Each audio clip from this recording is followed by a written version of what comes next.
नमस्कार, मैं हूं कुमार गजेंद्र। जनपद ऑन द स्पॉट में आपका स्वागत है। हमारे एक दूसरे channel podcast with Kumar Gajendra में भी आपका स्वागत है, जहां आप हमारी खबरों को सुन सकते हैं। अगर आपको हमारा चैनल ये अच्छा लगे, खबरें पसंद आए, तो हमारे चैनल को आप ज्वाइन भी कर सकते हैं। चैनल की आप मेंबरशिप भी ले सकते हैं। इसके अलावा अगर आप आर्थिक रूप से हमें मदद करना चाहते हैं, तो हमारे चैनल के सुपर थैंक्स बटन को भी दबा सकते हैं। अब हम खबर बताते हैं। दिल्ली के मुख्यमंत्री अरविंद केजरीवाल जिस तरीके से बार बार ईडी के सम्मन को गलत बता रहे थे, असंवैधानिक बता रहे थे, जिस तरीके से वो बार बार ईडी की जांच पर उंगलियां उठा रहे थे, अब ये सारा मामला अदालत ने एकदम साफ कर दिया है कि अरविंद केजरीवाल गलत थे। अरविंद केजरीवाल एक आरोपी हैं और वो उनके ऊपर आरोप है। शराब घोटाले में उनके ऊपर गंभीर आरोप लगे हैं। ईडी जो जांच कर रही है उसमें वो सीधे सीधे फंसते नजर आ रहे हैं और अपने आप को बचाने के लिए वो इस तरीके की ड्रामेबाजी कर रहे हैं।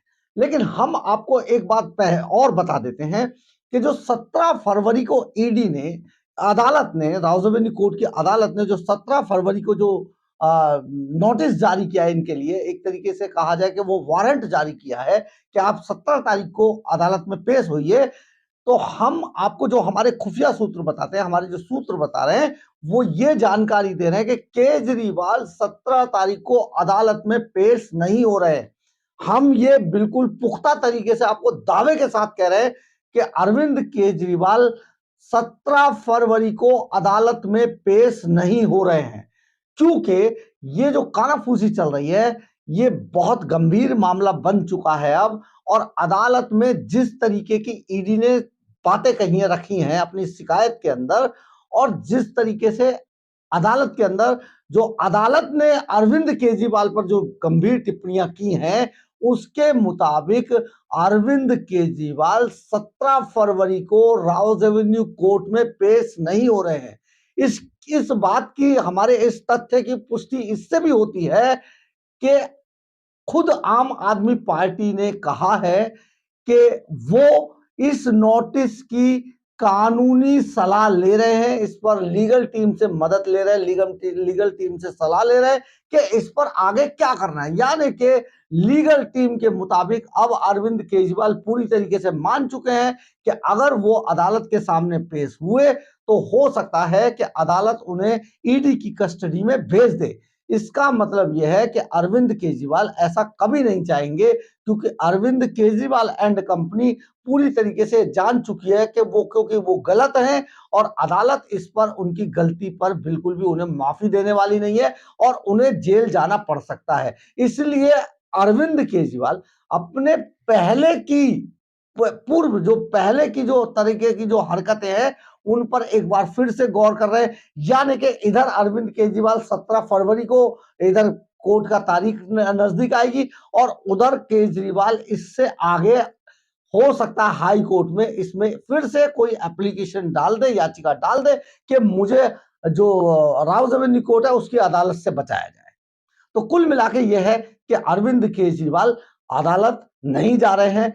जो ईडी के शिकायत पर अदालत ने जो सम्मन जारी किया है, नोटिस जारी किया है, उनको वारंट जारी किया है, उस पर अरविंद केजरीवाल पेश नहीं होने वाले, ये हम पुख्ता तौर पर कह रहे हैं। बहुत बड़ी बात है ये। अब हम इसको सिलसिलेवार बताते हैं कि किस तरीके की टिप्पणियां अदालत ने अरविंद केजरीवाल पर की हैं और ईडी ने अपनी शिकायत में अरविंद केजरीवाल के लिए अदालत के अंदर क्या दलीलें दी हैं। केजरीवाल को ये सारी चीजें जो जिस तरीके से हैं, अदालत ने कई गंभीर टिप्पणियां केजरीवाल के ऊपर की हैं। कोर्ट ने कहा कि केजरीवाल ईडी के संभावित आरोपी है। आप समझिए, ये अदालत ने कहा है कि केजरीवाल ईडी के संभावित आरोपी हैं, इस वजह से वह ईडी के अधिकारियों के सामने पेश होने के लिए बाध्य थे।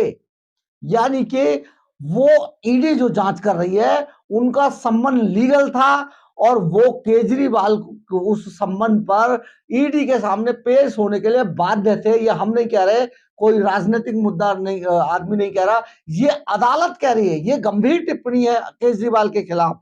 आप समझिए, additional chief metropolitan magistrate Divya Malhotra ने कहा, prevention of money laundering act की धारा 50 सेक्शन 3 के तहत जारी सम्मन पर व्यक्तिगत रूप से संबंधित अधिकारी के सामने पेश होना जरूरी है। एक बार फिर से सुनिए, ये जज साहिबा कह रही हैं, हम नहीं कह रहे। ये जज साहिबा additional metropolitan magistrate Divya Malhotra कहती हैं अपने अपने नोटिस को लिखते वक्त के prevention of money laundering act की धारा 50 सेक्शन 3 के तहत जारी सम्मन पर व्यक्तिगत रूप से संबंधित अधिकारी के सामने पेश होना जरूरी है। यानी केजरीवाल को पेश होना चाहिए था, ये जरूरी था, लेकिन वो पेश नहीं हुए। इसके आगे इसे आईपीसी की धारा 174, अब उसमें क्या है, सरकारी कर्मचारी के आदेश की अवहेलना करते हुए गैर हाजिर रहना, सरकारी कर्मचारी या अधिकारी के आदेश की अवहेलना करते हुए गैर हाजिर रहना के तहत अदालत ने ईडी की शिकायत पर यह संज्ञान लिया है कि एक आदमी जिस एजेंसी को कानूनी शक्तियां प्रदान है, उन कानूनी शक्तियों का जो अधिकारी पालन कर रहा था, ये केजरीवाल, अरविंद केजरीवाल, उसके सामने पेश नहीं हो रहे हैं। ये इस सेक्शन में 174 के तहत इस पर अदालत ने संज्ञान लिया है। आप समझिए, ये जो ऑर्डर इशू किया है, ये इसके तहत इशू किया है। इसके अलावा ईडी के असिस्टेंट डायरेक्टर संदीप कुमार शर्मा की शिकायत पर यह सारा मामला किया गया था। अब उन्होंने संदीप शर्मा ने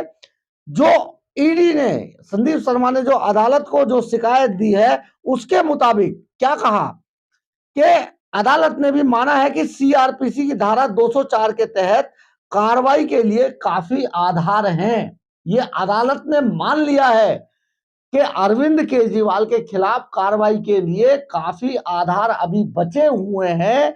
सीआरपीसी की धारा 204 के तहत जो कार्रवाई होनी है, उसमें काफी आधार है अरविंद केजरीवाल के खिलाफ। आप समझिए, ईडी ने अदालत को जो शिकायत दी है, उसके मुताबिक 2021-22 में जो शराब नीति बनाई गई थी, वह आपराधिक साजिश के तहत बनाई गई थी। बहुत क्लियर कहा है कि जो शराब नीति बनाई गई थी, वो आपराधिक एक साजिश थी। उसके तहत शराब नीति को 2021-22 को लागू किया गया दिल्ली के अंदर। पुरानी जो शराब नीति थी, उसको कैंसिल किया गया और साउथ लॉबी को दिल्ली के अंदर इंट्रोड्यूस कराया गया।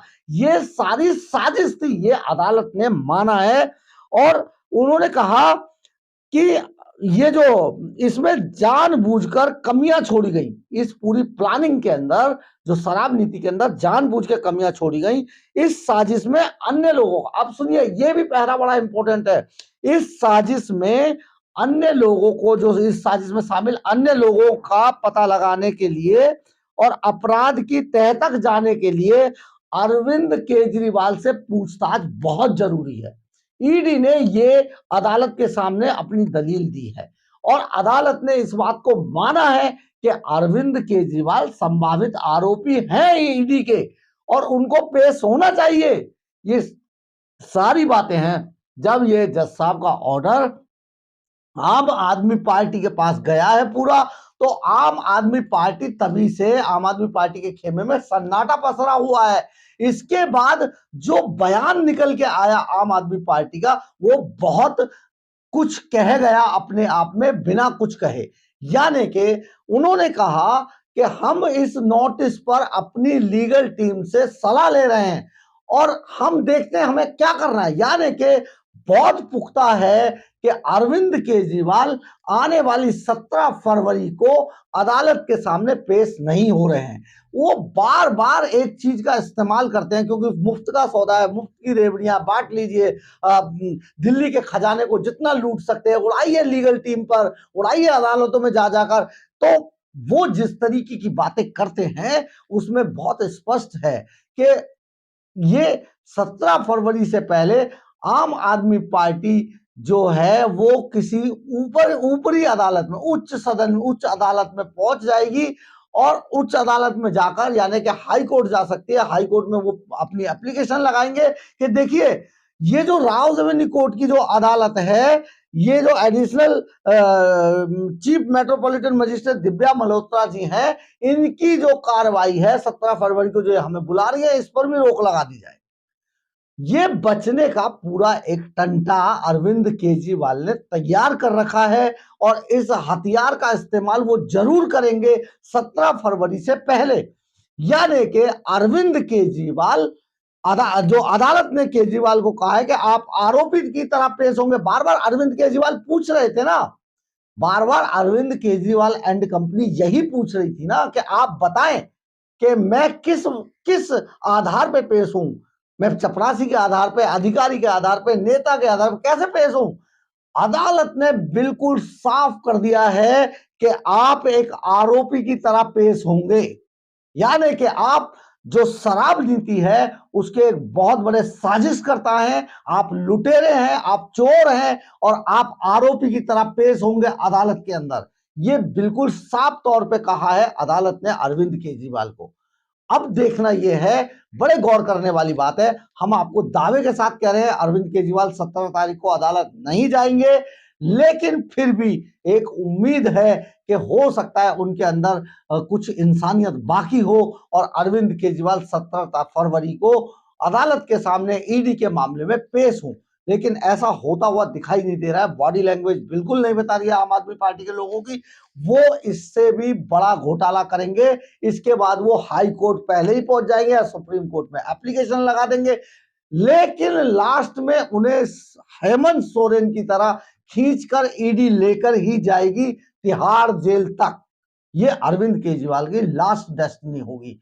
बहुत बड़ी बात हम आपको बता रहे हैं, अदालत ने उनको आरोपी बता दिया है और एक आरोपी का जो अंतिम जो होता है वो तिहाड़ जेल है और तिहाड़ जेल अरविंद केजरीवाल जरूर पहुंचेंगे। लेकिन 17 फरवरी को अरविंद केजरीवाल पेश नहीं होने जा रहे हैं, ये भी हम पुख्ता तौर पे कह रहे हैं, जो हमारे सूत्र बता रहे हैं। अब देखते हैं आगे होता है क्या। अगर आपको हमारी खबर अच्छी लगी हो तो आप इसे लाइक सब्सक्राइब और शेयर जरूर करें। कमेंट्स बॉक्स में अपनी राय जरूर लिखें, इससे हमें ऊर्जा मिलती है। जय हिंद, जय भारत।